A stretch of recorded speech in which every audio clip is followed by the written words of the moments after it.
Hi, this is Scott Clementi from SERVPRO Minnetonka. We're here in Virginia doing cleanup after Hurricane Matthew. It's about 6:45, reaching the end of another pretty long day for the guys at a home of one of our customers. They had a completely flooded home after the hurricane. You can see that this block got hit pretty hard. Several homes are complete demos from the floodwaters. So we'll go in and take a quick look and see what they're doing. We got the whole crew here. Jordan, Tucker and Kyle there in the kitchen, and we got Joe.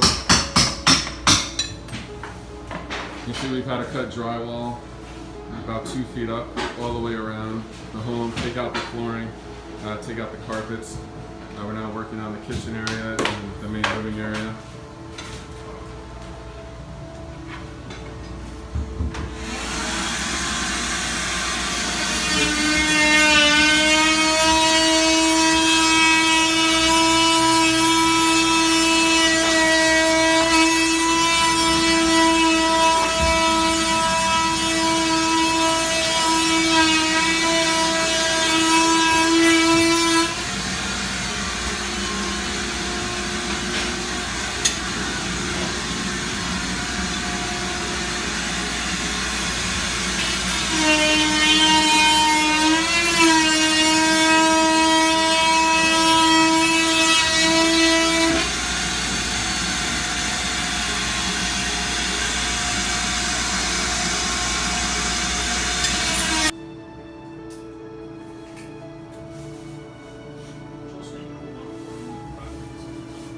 So once we're done with all this demo, we'll have the family ready, the home dried out, all the affected materials out and disposed of, and then they'll be able to bring in another contractor to put all the rebuild materials back in, and with any luck they'll be back in their home, just like it never even happened, in a month or two.